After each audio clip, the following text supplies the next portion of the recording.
Welcome back to Bravo Breaking News. I am your host, Kim, back with another episode of Unpopular Opinions, my weekly show where I break down all of the top Bravo news and moments of the week, and of course, give my opinions on them all. That's my opinion! This week, we got a bombshell dropped on us that I cannot wait to discuss, as well as some updates about some past stories regarding Vanderpump Rules, The Valley, Real Housewives, and so much more. I'm going to get into it all, but before I do, if you're watching on YouTube, hit that subscribe button so you don't miss any Bravo Breaking News. And if you are listening as a podcast, please drop us a review and rate us 5 stars. It helps us grow, and I would appreciate you guys so much for doing that. Okay, I gotta start off with this bombshell that was dropped on us this week. We actually talked about it last week, and that is the Real Housewives of Miami reunion bombshell. Guys, the rumors that I thought were beyond crazy ended up being true, because if you guys watched part 1 of the Miami reunion, you learned, along with me, that Julia reveals that her and Adriana allegedly slept together during season 4 of Miami on their cast trip to the Hamptons. Now, I actually have a lot to say about this, starting with I've seen a lot of people go back and actually watch that cast trip. And if you watch it, I don't know, Adriana and Julia are kind of all over each other. But hearing this now was definitely a shock. I mean, they panned to everybody on those couches.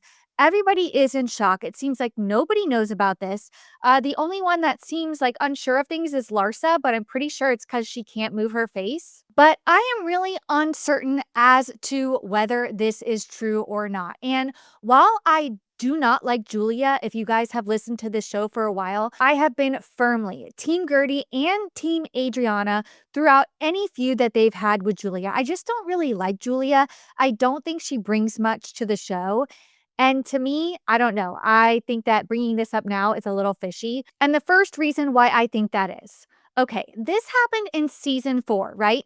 We are on season 7. So if this happened in season 4, why are you bringing it up now? And why would this give us clarity as to where you are at with Adriana right now? There have been 2 seasons in between where you guys were good. You were really close. You continued on your friendship. So why is this causing a rift now? Secondly, if this were really true, this causes more problems for Julia than it does for Adriana, because this means that Julia cheated on her wife, Martina. Now, in the preview for next week, we do see Julia admit that she was going through issues with Martina during that time. Do you have an open relationship with Martina? Our marriage was not great. But that doesn't mean that you cheat on your wife with your best friend during a cast trip. And if this did happen and Martina knew about it, the fact that she continued to let Julia film with Adriana and be very close friends and all of that, it's just not adding up. Also, in the process of Julia exposing this, she's also basically outing Adriana, which isn't a good look either. I don't know, guys. I can't wait to hear where you guys stand, if you believe Julia or Adriana. But I don't know. I believe Adriana. In the sneak peek, she is also denying this, denying that it ever happened. I never censored anybody. We even see Larsa saying that Julia made all of this up. I think she just made all that up. No, Julia's a nymph. Which says a lot, because Larsa and Julia are actually pretty good friends. But Julia is doubling down. She says that they hooked up in the Hamptons and then they messed around again at the Versace mansion. Slept together once and then we fooled around on the Versace mansion. I mean, this is just all wild to me, honestly. You know, they tease these bombshells quite a bit, and I said, Bravo, better not be clickbaiting us with this one. And I gotta say, there is no clickbait involved here. I mean, this is the definition of a bombshell. And the fact that they are revealing it during part 1 definitely tells me that part 2 and part 3 are going to be even juicier, learning more details about this. I almost think it's better if they do it in part 1, because then we want to watch part 2 and part 3 to see how it all plays out, rather than waiting for it to come out during part 3 and for it to be a nothing burger, except this is definitely not one of those. So I don't know. I was shook, to say the least, to hear this come out of Julia's mouth. But I don't know, guys. I don't believe it. I really don't believe that this happened. There are too many things that just don't add up. My only question is, why would Julia make this up? It makes her look terrible as a mother, as a wife, as pretty much everything, as a cast member. I don't know. It doesn't make her look good at all. So why would she make this up? The only reason that I can think of is for a storyline. A lot of people are saying that it could just be for a storyline. Her adoption storyline kind of fell flat. Obviously, I don't know. In my opinion, I think a lot of people are taking Adriana and Gertie's side. I know a lot of people don't like Gertie, and I don't really understand why. But Julia is unhinged, and I agree with Adriana. I think that she, got in with the cool girls and basically left her other friends behind. And that just doesn't sit right with me. So I don't know. I am Team Adriana on this one. Let me know who you guys believe in the comments. Okay, moving on to another bombshell that was dropped on us this week, and quite an unfortunate one. I don't know if it's a bombshell, but I was certainly surprised to see this scrolling through my feed that Alexis Bellino and John Jansen actually got married. Like, cue Vicky Gumbelson, talk to me in 5 years when you're divorced. Because there is no way these two are going to last, right? But sure enough, they tied the knot, and I'm actually surprised that they made it that far. People magazine reported the Real Housewives of Orange County alum Alexis Bellino marries John Jansen in rustic chic wedding. The Real Housewives of Orange County alum 48 married John Jansen at a whimsical rustic venue in Laguna Beach, California on Friday, October 3rd. The wedding was attended by 140 of the couple's closest family members and friends, including Real Housewives of Orange County's Tamra Judge, Joe De La Rosa, and Heather Amin, as well as McBee Dynasty's Galina Saltkova. So it is absolutely sending me that Galina from McBee Dynasty was there. I did see them together on her bachelorette trip, and I have to know how they became friends. But the bigger story here is that Tamra Judge attended the wedding. And not only that, she left a comment on Alexis's photo that is sending the internet into a frenzy. The comment reads, "It was one of the most beautiful, romantic, fun, spiritual weddings I've ever been to." Now, this doesn't surprise me that Tamra attended this wedding, but the amount of posting on social media, she is doing this to rub it in everybody's face that she went to this wedding. And Tamra, this is the perfect example as to why people cannot trust you. Shannon was your ride or die. Shannon was your best friend. And then you chose to ditch that friendship, become friends with the woman who is now married to her ex of 5-6 years, and attend their wedding. Now, somebody who is an actual friend to somebody would never do this in a million years. And the fact that Tamra on this week's episode, I am loyal to a fault. Tamra, this is the perfect example as to why that is not true, because a loyal friend would never do this, let alone be so joyful and want to share it all over social media and rub it in Shannon's face. I don't know. It kind of makes me sick. It definitely makes me, for the past couple weeks, I was kind of leaning towards Tamra's side on the Gretchen and Scheana stuff, but this brings her right back to the place that she always was and deserves to be. And that's, I don't know, not a very good person and not even a fun person to watch on TV, to be honest. On the flip side, who is a fun person to watch on TV? In my opinion, yes, this is unpopular opinions, so I'm going to say it. It's Lisa Barlow, guys. And I said last week that Lisa Barlow is on my Housewives Mount Rushmore. And even after this week's episode, that's not changing, because we got the press conference with no press where Lisa Barlow went all out with the poster boards, with the dismissed, with the life-size blown up photos of her yacht adventure and not courtside seats to the Jazz game. I was living for it, guys. I was living for it. It's over the top. Like I said, Lisa Barlow's going to give us over the top. She's going to give us camp. Today is all about me. And I love it. I love this woman. I think she makes fabulous TV.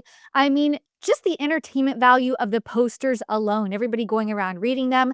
And then she has the audacity to actually put the word dismissed on top of paperwork of a lawsuit that is not dismissed. If you guys listened last week, I did go over what Bronwyn told us this week, and that is that there is still one outstanding lawsuit that has not been dismissed. And even though she said deny, deny, deny, deny, deny on every single claim, it is not dismissed, and she still chose to Photoshop the red word dismissed on top of it. I mean, the delusion of this woman is another reason why she makes a top tier housewife. And then she calls Whitney a redhead, which absolutely sent me into a spiral, only for Whitney to think she said redneck, and that ignites their feud. I do have a question though. Why is everybody allowed to talk about Lisa's business and nobody is allowed to talk about Whitney's business, which is also sketchy and has its own issues? Like, is it because her business failed, we're all supposed to feel bad for her and not be able to talk about it? Like, I'm kind of over that. I think it's a little bit of a double standard. But this week on social, after the episode, Whitney chooses to not defend her business, but the community of redheads at large. She posted this on social media and said, "So much to unpack here. At first, I laughed when I saw this because I thought she called me a redneck, and I was laughing at my own miss. Then I realized that she actually called me redhead as an insult. It just sent my entire heart bursting into pain for all of the redheads that I love deeply. This right here is exactly why I colored my hair red. If you are naturally a redhead, please know that you are beautiful and rare. Don't listen to the hate. One day you will love your natural beauty. XOXO." So in case you guys didn't know, Whitney did actually dye her hair red because her daughter's hair is red and she was getting bullied in school over it. So I support this 1000%. I just kind of think it's funny that Whitney, now that she dyed her hair red, thinks she is a spokesperson for the redheaded community. It's kind of why this show is better than every other franchise, because it is so unserious. And to make it even more unserious, we got the taglines dropped this week, and I just have to go through each one by one because I feel like these might be some of the best taglines in Real Housewives history. Okay, let's start with Whitney. "Roses are redheads, violets are blue, don't come for me or I'll come for you." This one I think is giving nothing. What do you mean roses are redheads? Like, this doesn't even make any sense.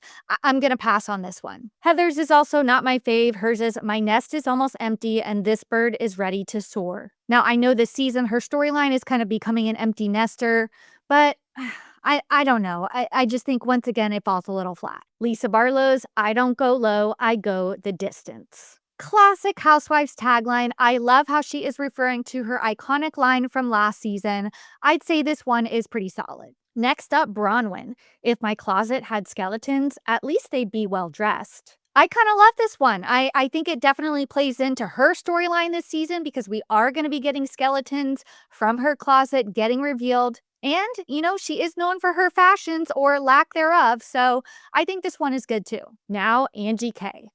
"I'm Greek and the rest are just a tragedy." Now, I am obsessed with this one merely for the way Angie K delivers it. There is so much drama in her voice. She's like, "I'm Greek and the rest are just a tragedy." Like, she is really giving her all in the recording of this tagline. And we know that being Greek is her entire personality. Her daughter doesn't seem to be into it. We also know we go on a trip to Greece this season. So I'm going to give this one a 10 out of 10. Another 10 out of 10 for me, Mary Cosby. "I'm just here to eat, drink, and be merry." If this doesn't describe Mary Cosby to a T, then I don't know what does. Because literally, she just shows up and is just there. She has no motive. She has no strategy. She doesn't really know what she's doing or what she's saying. She's just literally there to eat, drink, and be merry. Eat those Filet-O-Fish sandwiches in the Sprinter van. And I love it so much. Lastly, my favorite tagline in the group, "While you drop lies, I'm dropping the beat." Like, Meredith, please, 10 out of 10. I am obsessed with this. I do want to see how her DJ career kind of evolves during this season. We haven't really seen a hint of it at all, but we know she is absolutely thriving now. And for all of you that are hating on it, guys, it's camp. It's not supposed to be serious. It's supposed to be fun. I'm actually going to be seeing Meredith Marks DJ in Vegas this coming weekend at Unwell Vegas. I am so excited. I am such a Meredith Marks stan. I just think she brings like not a lot to this show, but what she does bring is so iconic, you can't help but love her. So while some of the taglines, yes, I said fell a little flat, I think that the good ones make up for the lack thereof in the others. So overall, I'm going to say these are some of the best taglines I've ever seen. Okay, moving on over to the Valley. Ugh. I mean, I didn't really want to talk about Scheana Shay for another week, but I can't help that she continues to keep herself in the news cycle. I said it last week and I'll say it again. Gotta give this girl props for at least attempting to stay relevant. You know, of course, we talked about there were rumors that Scheana was going to have a larger role on The Valley this season. Then it appeared that she was not filming at all. And this week on her podcast, she confirmed that she is not filming for The Valley season 3. And she did so in kind of like, I don't know, a decent way. She had Alex Baskin, who is the creator of Vanderpump Rules, The Valley, and Orange County, on her podcast to confirm what, I don't know, people are still questioning, that she was actually offered a role. They both agreed that it was actually a compelling offer, is what they're calling it. But I've heard a word on the street that the offer, although it was a compelling offer, it was actually an offer for a friend of role for about maybe 4 episodes during the season. But she is adamant, and Alex Baskin did say that she turned it down. And the person that actually helped her make this decision, I never would have guessed, because it was Paige DeSorbo. We know that Paige left Summer House after this last season, and she said that Paige actually inspired her to make this decision. She called Paige on the phone and talked it through with her. So you mean to tell me that Paige DeSorbo is the reason that we are not getting Scheana Shay on our screens? Paige, thank you so much. Thank you for your service, Paige, for giving us what we wanted. Because, guys, if it weren't for Paige, we might be getting Scheana on this season. Sheena's also making it seem like she wants to get back into real acting and not go back into reality TV. I don't know how that's really going to work out for her. But the difference between Paige and Scheana is that Paige had identified herself as a fashion maven. She had made a name for herself in the fashion world and the podcasting world and a lot of other, aspects of business.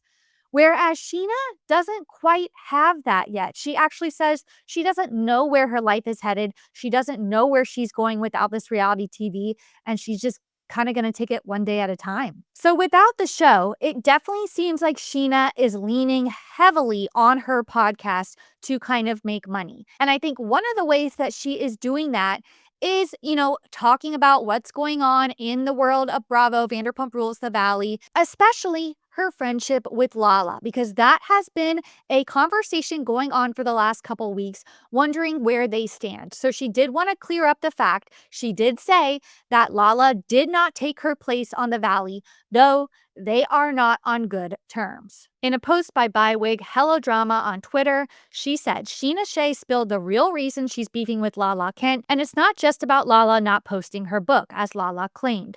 Scheana says Lala told someone who wasn't on good terms with her that Brock had an affair. She adds there were 2 other times she felt disrespected. Once when Lala called her screaming and cussing over a play date with both their kids present, and another when Scheana gave her mom's friend's name to the Valley production. Lala was allegedly mad because she didn't want to go toes with these women.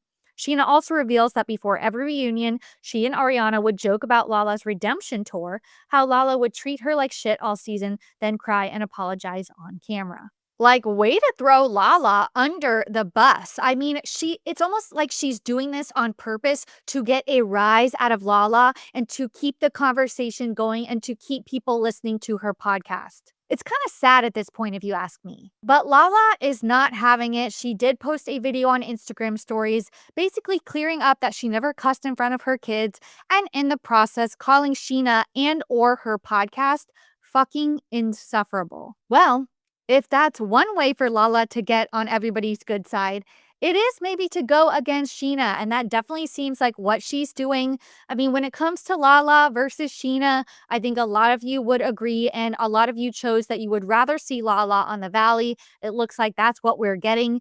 Kind of seems like Scheana might just fade off into the distance if we all ignore this. So I really hope that I don't have to do a story about Scheana reacting every single week.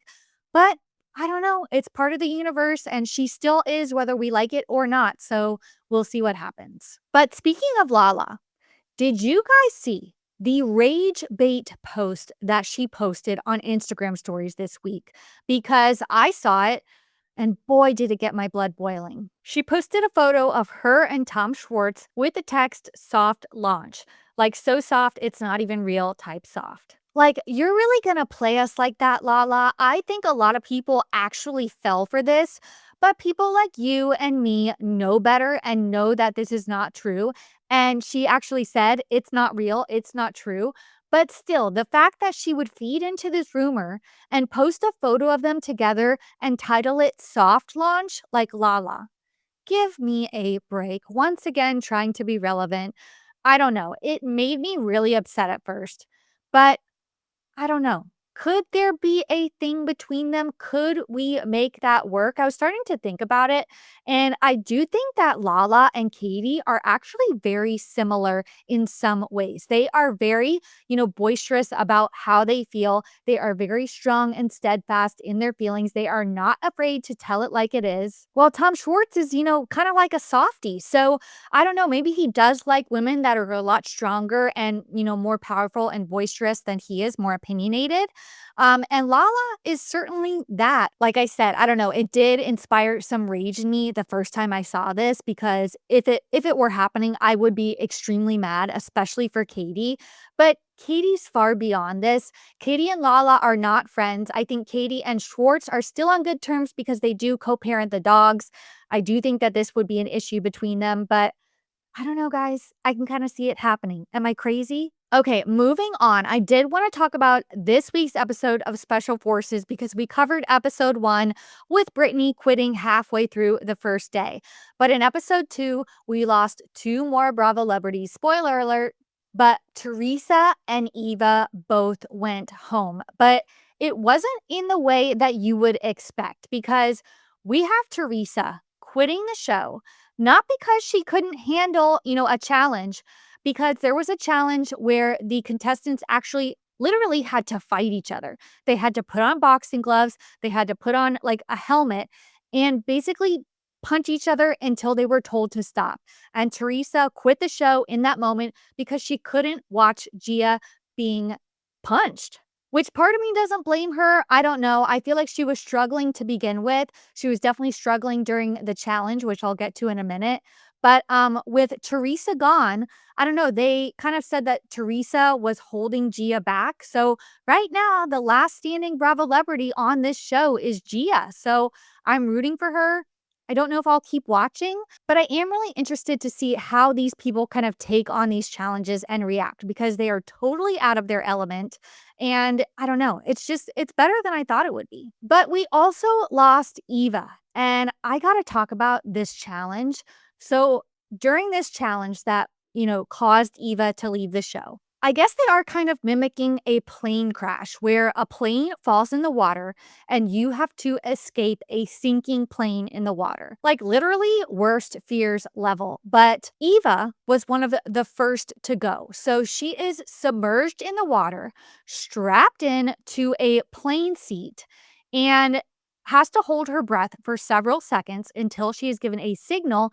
Then she has to unbuckle and swim up to the surface. Now, she actually passes this challenge. She does everything right. She makes it up to the surface only to start drowning after she gets up to the surface. Like, watching it was really, really tough and really, really triggering. Like, at this moment, I was like, I don't think I can watch this show anymore. But I think that that moment, rightfully so, gave her a little bit of PTSD. And for the rest of the day and the following day, she was just not herself, not well. So unfortunately, Eva, they suggested that she leave the show. And I don't know, just talking about it makes me like out of breath. It's really, really scary, to be honest with you.